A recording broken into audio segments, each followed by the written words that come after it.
Hi, John with eTrailer.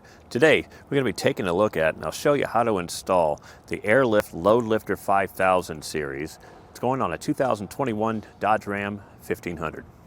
So why airbags? Well, today's trucks can handle a lot of weight. You can do a lot with them. Even though this is a half-ton pickup, they get the job done. You usually have a lot of power, and they're great for hauling boats, trailers, loads in the back, everything else, and they are coil spring in the back, which means they're going to squat a little bit. If you do this often, or if you have different items, like a boat that weighs a certain amount, or a camper that weighs a different amount, these bags are adjustable, and what they're going to do is they're going to bring your stock ride height back to level. Once they're inflated, you have 5 psi up to 100 psi. They'll provide 5,000 pounds of leveling force to get your truck back to the level ride height that it needs to be. So let's get you some real world practical effects here, and you can see them in action. We're going to go ahead and load a tank of water in here, and we're going to squat the suspension, and we're going to take it on our test course so you can actually see the stock suspension before, and then the stock suspension with the addition of the airbags after. So we've got our water tank loaded, and admittedly, this is a lot of weight for this truck. This is about 1,650 pounds, and maxing this out would be around 2,000 pounds. But as you can see, the suspension is squatting, and you're just gonna have a horrible ride. It's not on the bumpers down there, but it's close, and you'll see it in action when we take it on our test course. It's just gonna be a horrible ride. Now, with the rear end compressed as much as it is, up here in the front, it does the opposite. It's actually going to lift and take weight off of our wheels up here, which is going to be make for light steering, poor contact, poor braking, and bad headlight alignment. Those headlights are going to be shooting up, blinding people, making it hard to see at night. So this is not an ideal situation with this much weight in the back. Let's go ahead and hit our test course and see what the stock suspension does. Okay, so we're here at the course, and we're not going to have to go very fast just to see what the suspension is going to do with this much weight in the back here. You know, like I said, you're going to have a lot of body roll, some bottoming out. It's just not an ideal situation. So we're going to get the truck up just to about 10 or 12 miles an hour here, and we'll try to do an evasive maneuver to see the body roll. And it's what we have. We have a lot of sway, as you would expect from a suspension that's working harder than normal. So now that we've seen the stock suspension in action, let's go ahead and get this truck in the shop, and we'll get that airbag kit installed. We'll take it back out on our course. Now, with our bags installed, we went ahead and loaded the tank back in. Now, I just have 50 psi in these bags, but you can see the truck is sitting level. So, more importantly, how it looks, let's go see how it rides. So now we're back at the test course, and already with the ride, it's going to be better. The factory ride height has been restored, which means all the springs, everything is going to work how it was supposed to work from the factory. The headlights are going to be back in alignment. The shocks can do what they need to do along with the springs as well. And again, this is just 50 psi back here, but we're hauling 1,650 pounds in this truck. So we'll go back over here to the test track, and we'll do an evasive maneuver where we just go left and right just to see if we have the same body roll. And of course, we're not going to. Those airbags are doing their job of stiffening up the suspension on either side. And we're just doing about 13 miles an hour or so, but it's already better. These are going to be a big improvement when you're hauling heavy trailers or heavy cargo. So now that we got to see them in action, got them inside here to take a closer look, and these are actually what they look like installed on the vehicle. These installed where the factory bump stops used to be. And these bags can adjust from 5 psi all the way up to 100 psi. They can provide up to 5,000 pounds of lifting force. These things are a good option if you're hauling a gooseneck. As a matter of fact, these do work with B&W turnover goosenecks. Now we get some questions about lifted trucks, and yes, these will work with your lifted truck as long as you don't have factory air ride. They have spacer kits that are available if you have a 3-inch lift or a 3.5-inch lift. Now there is some maintenance involved with these airbags. For instance, when you're empty, you've got to keep at least 5 psi of pressure in the bags to avoid damage to them. So in this instance, I do recommend Air Lift makes a great compressor kit. They've got wireless compressors that hook right in, and it's able to monitor air pressure from your cab. Now, other than that, as far as the installation goes, it does get kind of involved. We have to do some cutting, and some of it involves cutting close to the plastic fuel tank. But we can show you some tips and tricks on how to do it. Stick around and we'll show you. So before we get started with our airbag install, one thing you're going to want to do is lower the spare tire just to give us some more room to work around out here. The next step after that, we're going to be removing the heat shield from under the truck here. These are going to be 10mm bolts that are bolted into the frame, and just work around. This heat shield is going to be in 2 parts, a left side and a right side, but it's 10mm all the way around, and it comes off easy enough.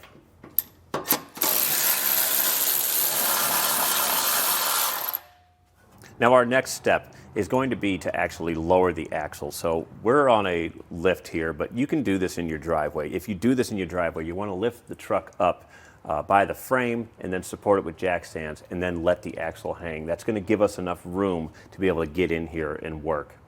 Once we got the heat shields out of the way, our first step is going to be to remove the bump stop. Now this is in here just with a press fit. You can just grab it and pull it just like that. We'll go ahead and set this off to the side. We will not be reusing this. Now our next step is going to be probably the worst step out of this entire installation, and that is we're going to have to cut the bump stop bracket off here. Now I've made a line because we want to go from the bottom of the frame over. We're going to have a bracket on the kit that has to come in and mount up to the bottom of the frame. So we don't want to cut the frame, but we want to be fairly flush with it. So I went ahead and made a mark on both sides. One thing that you need to make sure, you have a plastic fuel tank right here. So you can use a Dremel tool, you can use a Sawzall or a reciprocating saw. Just be very careful and know that you have a plastic tank back here. If you're going to be using anything with sparks, go ahead and set up a piece of wood or metal behind this just to shield the tank.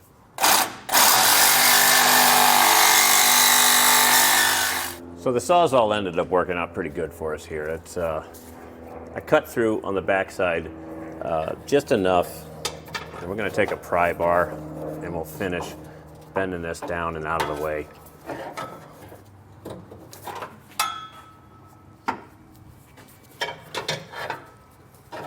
We'll just keep working this until it snaps off back here, and then we could take a file or a grinder once this comes off, and we'll need to clean up these sharp points.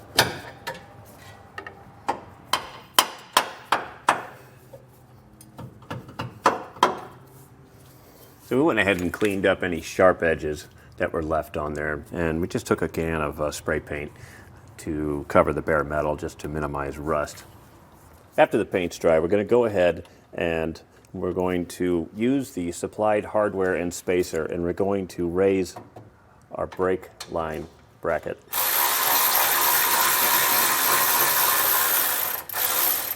This is going to make room for our top bracket for the airbag.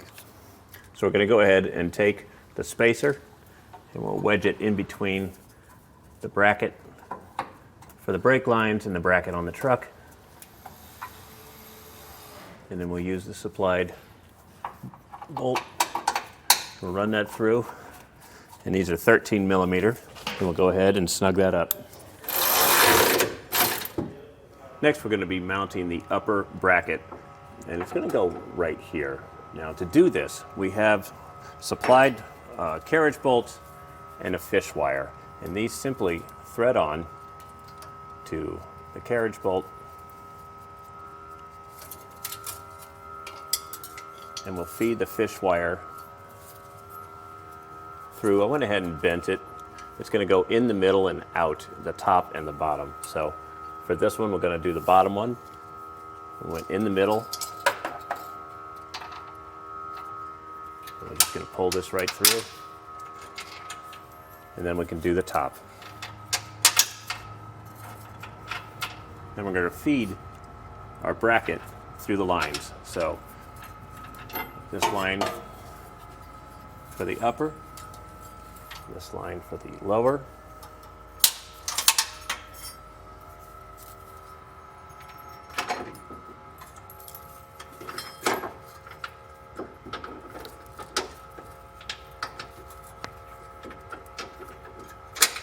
Okay. And I'll start with the top. You want to do this carefully. You don't want to drop the bolt inside the frame. If it does drop, there is an access hole on the back side, so it's not the end of the world, but you still don't want to do it. We'll take our serrated lock nut here, and I'm just keeping a downward pressure on the bolt as I thread that on there. And then as I tighten it finger tight, I'm pulling out on the bolt itself, and that'll keep it from spinning. We'll go ahead and repeat that for the bottom bolt here. Okay, now the next step is going to be to actually assemble the airbags. And we're going to start with a roll plate. We'll set that on top. And we're going to take our air fitting. This is supplied. It's a quick fit fitting. This is going to come in. Let me show you real quick. The bags, you have 3 inlets on this side, and you just have 2 on this side. We're going to be using the one with the 3. This is going to be where the air comes in here. We'll go ahead and screw this on here, finger tight, and go as far as you can finger tight, and then this is going to get tightened down 1.5 turns. So just pick a point like a clock, go around 1.5. Then we're going to go ahead and take our top plate. Now the top plates in this kit are the same for driver's side and passenger side. It doesn't matter which one. So the valve is going to come in here. And then we're going to take our supplied hardware. We have the lock nut and a flat washer. And just line up what you need on the inside and drop this down here. This is kind of a pain to get to, but just take your time and line it up and it will get in there. This is going to get finger tight. We're not torquing anything down just yet.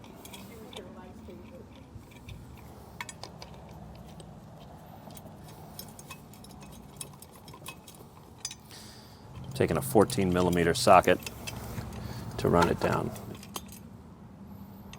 Okay, with the top bracket finger tight, I'm going to go ahead and flip this over. We're going to make sure that our air fitting is on the left side of me over here, and we'll take the bottom bracket. Now these are side specific. For the driver's side, we're going to have a V-notch kind of cut in here where a carriage bolt can be placed. We're going to take this and we're going to put the roll plate on, and the roll plate can go in this position or this position, it doesn't matter. And we'll take our bottom plate with the hooks facing us, and we'll set this down. And we're going to use the attached pan heads here. These are 7/16. There's 2 of them. 7/16 Allen head. Now these we are going to torque down to the specifications in the instruction manual.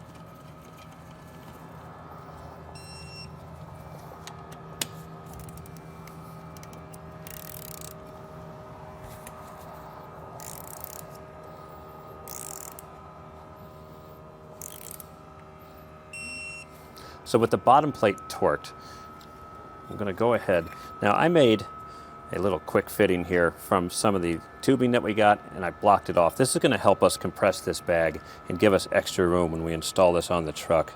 So all we need to do is just push this down, insert the tubing into the quick fitting. This will come out later. This is just a quick connect fitting. And then we'll take a carriage bolt. We're going to go ahead and index this at this time in the front. I'm going to go ahead and install these airbags, and this will be towards the rear of the vehicle with these hooks. These hooks are going to mount into this plate here. You can see as I go around. I want to make sure both sides hook into this bottom plate. And with the back locked in, we can go ahead and feed the carriage bolt through the existing hole in the front.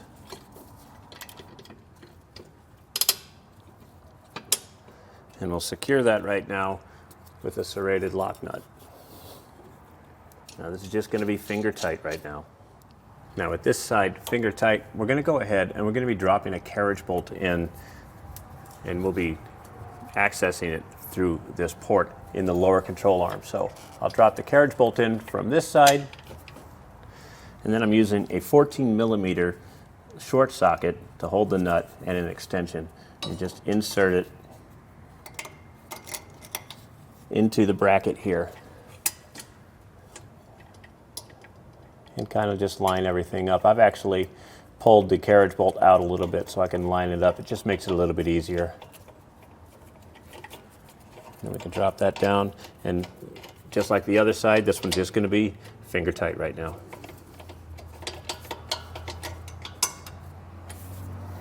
Now that we have our bottom bracket finger tight, we're going to go ahead and remove the stopper line that I put in here, and that'll allow our spring to raise up. All I did was push against the collar on that fitting like that and then pull the line out. Okay, now we're on the top side of the bag. Now we're going to go ahead and take, again, the supplied carriage bolts. These are going to get fed through this hole, and they're going to come up through the bracket up here.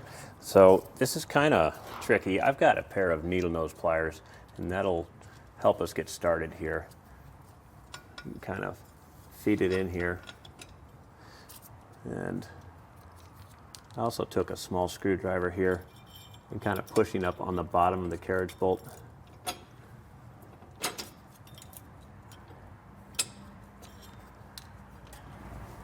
And then take a serrated lock nut and just thread that down finger tight. I promise we'll be tightening fasteners here, but for right now it just seems like everything is finger tight.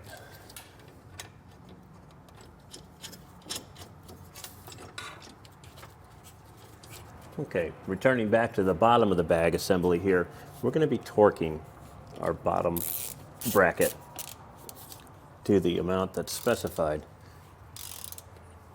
in our installation manual. Now with our bottom bracket torqued, the next step is we're going to look for the alignment, and we're going to be tightening the top frame bolts here. But before we do that, we want to make sure that it's perpendicular here, parallel with the frame, and pushed as far forward as possible.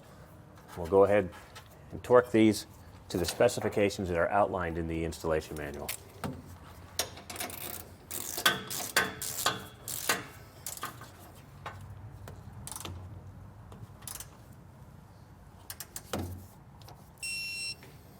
With the upper frame torqued, now we'll move to the upper bracket, and we'll torque these down to the specs in our installation manual.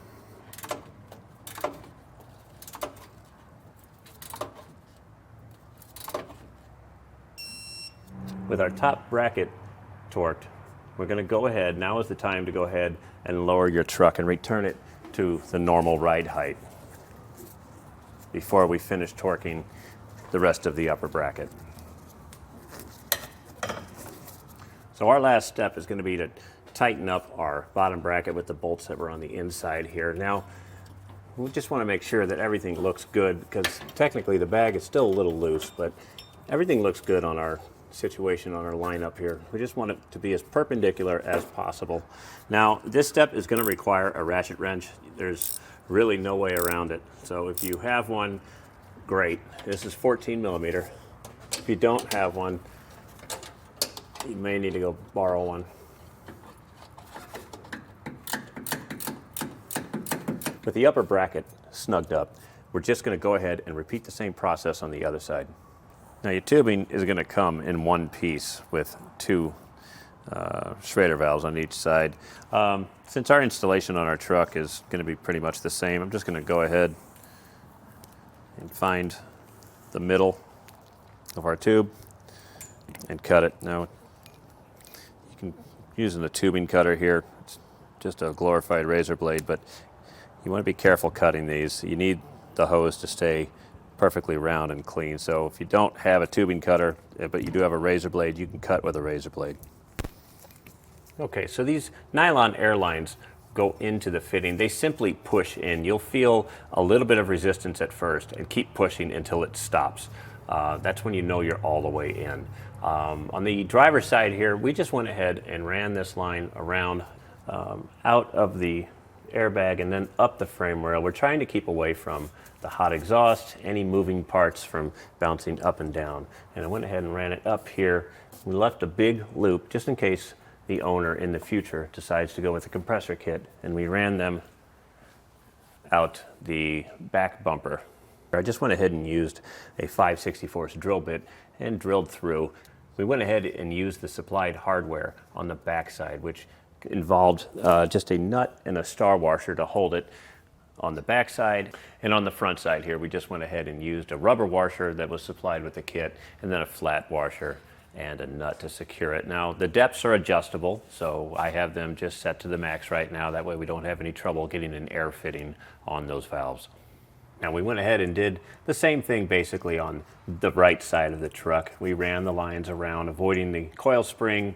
The only difference on this side, well, there's two differences, is we have some supplied heat shroud for the nylon tube here as it gets pretty close to the exhaust pipe here.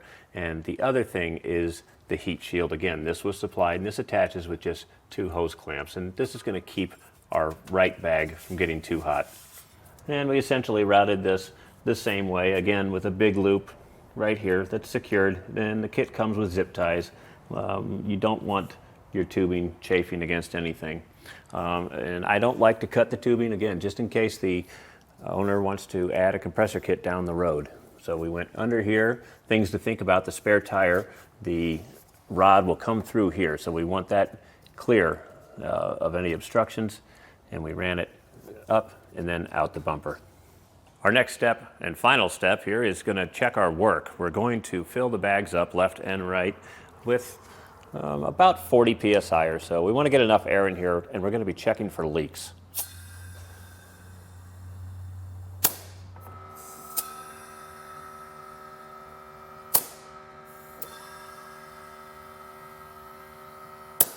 Okay, now I have about 40 pounds of pressure in each side. We're going to take some soapy water in a bottle, and we're going to spray inside the Schrader valve. It's okay to see small bubbles like this. What we're really looking for is large bubbles, and you will see the difference. We want to spray these valves here and our connections at the airbag. So once you're done checking for leaks, go ahead and put the caps on. Underneath the truck to finish the install, just go ahead and put your heat shields back on and raise your spare tire back up underneath your truck, and you're ready to hit the road. And that was a look at the Air Lift LoadLifter 5000 series airbags on our 2021 Dodge Ram 1500.